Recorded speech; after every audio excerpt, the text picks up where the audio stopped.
Anjarakandy dental college വിദ്യാർത്ഥി നിതിൻ രാജിന്റെ മരണവുമായി ബന്ധപ്പെട്ട കേസ് ജുഡീഷ്യൽ മേൽനോട്ടത്തിൽ അന്വേഷണം നടത്തുക, നിതിന്റെ കുടുംബത്തിന് 10 കോടി രൂപ നഷ്ടപരിഹാരം നൽകുക തുടങ്ങിയ ആവശ്യങ്ങൾ ഉന്നയിച്ച ഏപ്രിൽ 28-ന് സംസ്ഥാനത്ത് ഹർത്താൽ ആചരിക്കും.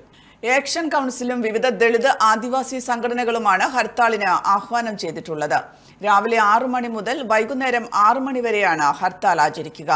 മുഴുവൻ ജനങ്ങളും ഹർത്താലിനോട് സഹകരിക്കണമെന്ന് action committee convener Sunil Koyileriyan വാർത്താസമ്മേളനത്തിൽ അഭ്യർത്ഥിച്ചു.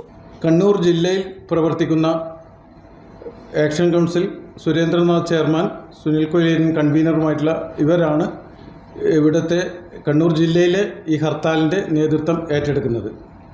പ്രധാനമായും നിതിൻ രാജിൻ്റെ മരണത്തിലെ കുറ്റവാളികളെ അറസ്റ്റ് ചെയ്യുക,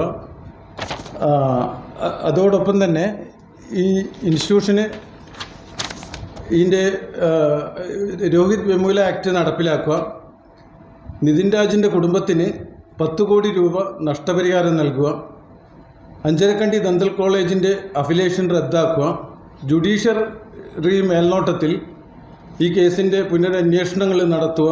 ഇതാണ് പ്രധാനമായ ആവശ്യം.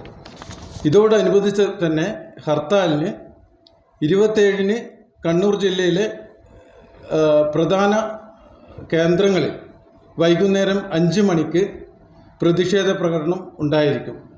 27-ാം തീയതി 28-ന് രാവിലെ 6 മണി മുതൽ ഹർത്താൽ ആരംഭിക്കും. വൈകുന്നേരം 6 മണി വരെയാണ് ഹർത്താലിൻ്റെ സമയം. ഇതിൽ പ്രധാനമായിട്ട് നമ്മൾ കമ്പോളങ്ങളിലെ അധികാരികൾ കടയടച്ച് ഞങ്ങളോട് സഹകരിക്കണമെന്ന് ആണ് ഞങ്ങൾ അഭ്യർത്ഥിക്കുന്നത്.